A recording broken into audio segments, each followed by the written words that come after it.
आज की वीडियो में मैं आपको ऐसे 3 उपाय बताने जा रहा हूँ, जिन 3 उपायों को करने के बाद आपके अगर कारोबार में गिरावट आ रही है, अगर आपका व्यापार जो है वो बंद पड़ गया है, दुकान चल नहीं रही है, अगर आप इन 3 उपायों में से किसी एक भी उपाय को अपनाते हैं अपनी दुकान में या फिर अपने घर में, तो आपकी जो आर्थिक समस्याएं हैं वो धीरे धीरे कम हो जाएंगी और आपके धन के मार्ग जो हैं वो खुलते चले जाएंगे। उससे पहले बता दूं, आज दोपहर 2 बजे मैं लाइव आऊँगा, तो जिन बच्चों को प्रश्न पूछने हैं वो पूछ सकते हैं और अपने पिताजी का नाम जरूर लिखें, ठीक है। माता या पिता का नाम, और जिसके बारे में पूछना है उनके पिता का नाम या पति या पत्नी का नाम जरूर लिखें। तो कई बच्चे जब मैं लाइव आता हूं तो लाइव में कई बार पूछते हैं, या जब मैं पूछा देखता हूं, बाबा बताते हैं कि इनके घर में जो है वो आर्थिक समस्याएं चल रही हैं। और ये जो आर्थिक समस्याएं होती हैं ये कुलदेवी घर के पितृ से रिलेटेड ज़्यादा होती हैं। माँ लक्ष्मी का वास उन घरों में नहीं होता, और कई बार तो माँ लक्ष्मी आती तो ज़रूर है पर उनके दरवाजे पर ही रुक जाती हैं, और जिसके कारण जो है वो वापस चली जाती हैं, उनके घर में माँ लक्ष्मी का वास नहीं हो पाता। ये 3 उपाय ऐसे उपाय हैं जिनको करने से माँ लक्ष्मी आकर्षित होती हैं, यानी माँ लक्ष्मी की कृपा आपको मिलती है। और जिस तरीके से सुगंध को सूंघ कर आप आकर्षित होते हैं, उसी तरीके से माँ लक्ष्मी इन चीज़ों को जब आप देखते हैं आपके घर पे तो वो आकर्षित होती हैं। और यकीन मानिए, इसे करने के बाद आपकी आर्थिक समस्याएं जो हैं वो काफ़ी हद तक कम हो जाएंगी। आपको बहुत ज़्यादा फ़ायदा होना शुरू हो जाएगा अगर आप इन 3 उपायों को करते हैं तो।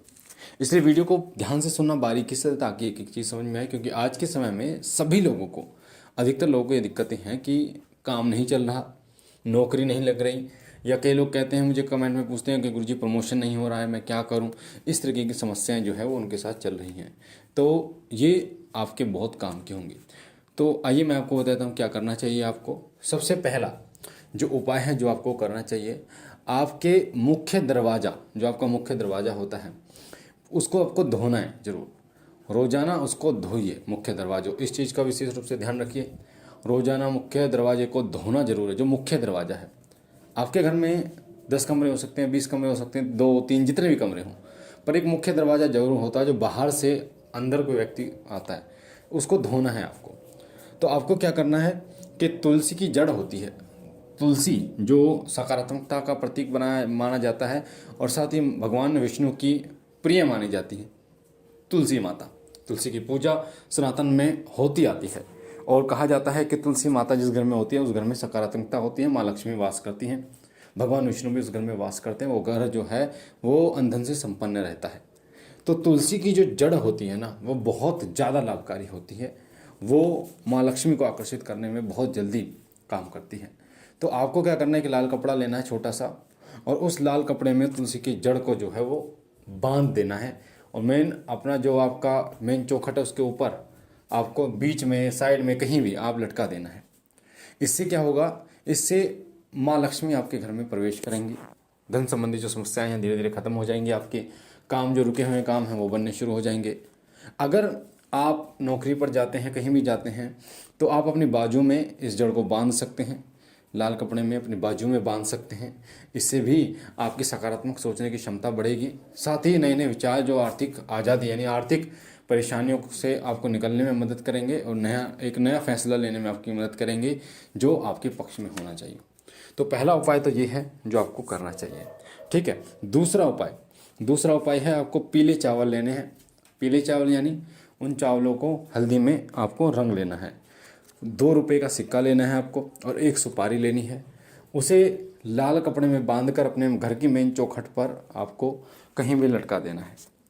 ये जो उपाय है ना, जितने मैं उपाय बता रहा हूँ, ये उपाय सभी आपको मंगलवार की शाम को करने हैं, सूर्य ढलने के बाद। कई लोग बच्चे प्रश्न कर सकते हैं कि गुरुजी कब करना है, तो मैंने बता दिया, मंगलवार की शाम को सूर्य ढलने के बाद इन उपायों को आपको करना है।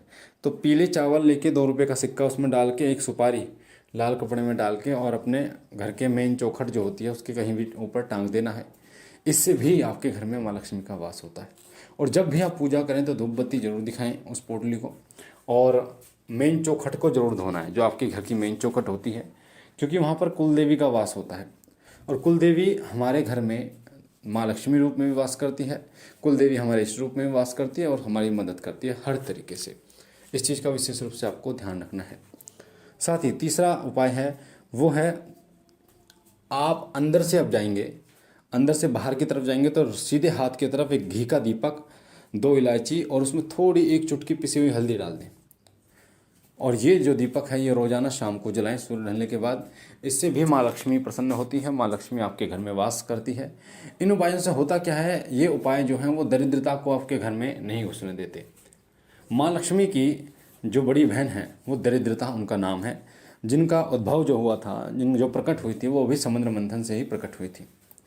जिस समय भगवान माता लक्ष्मी समुद्र मंथन से प्रकट हुई थी और माँ लक्ष्मी ने भगवान विष्णु का चयन किया था, उसके बाद नहीं सॉरी पहले जो है वो दरिद्रता उत्पन्न हुई थी, उसके बाद माँ लक्ष्मी, क्योंकि जो अलक्ष्मी है माँ दरिद्रता वो बड़ी बहन है माँ लक्ष्मी की, तो पहले उनका उद्भव हुआ था। पर भगवान विष्णु को उन्होंने अपना वर चुनने के लिए कहा, पर क्योंकि भगवान विष्णु जो है वो माता लक्ष्मी के ही वर थे, इसलिए माता लक्ष्मी ने ही उनको वरित किया। और अलक्ष्मी जहाँ पर ये चीज़ें होती हैं वहाँ पर अलक्ष्मी का वास नहीं होता, वो प्रवेश नहीं कर पाती और माँ लक्ष्मी उस घर में वास करती है। तो इन चीज़ों का विशेष रूप से आपको ध्यान रखना है। तो ये 3 उपाय जरूर अपनाइए। अगर आप कहीं जा रहे हैं तो आप उस जो तुलसी की जड़ है उसको आप अपने हाथ में बांध के जाइए, बाकी जो बाजू होती है आपकी उसमें बांधिए। बाकी जो 2 उपाय बताए वो घर के लिए स्पेशली हैं, दुकान के लिए भी यही उपाय काम करेंगे। और जब भी आप दुकान खोलेंगे तो सबसे पहले दुकान की जो चौखट होती है उसको धोएं, उसके बाद आप पूजा वगैरह करें तो धूप बत्ती उसको जरूर दिखाएं। इससे आप स्वयं महसूस करेंगे कि आपके घर में माँ लक्ष्मी का वास हो चुका है, माँ लक्ष्मी आपके घर में आ रही हैं। आपकी दुकान अगर नहीं चल रही थी, आप उसी दिन से आपको फर्क दिखना शुरू हो जाएगा। व्यापार ठप्प पड़ा है, उसी दिन से आपको पता चल जाएगा कि हाँ कितना बरकत आपका हो रही है। बाकी बाबा भोलेनाथ कृपा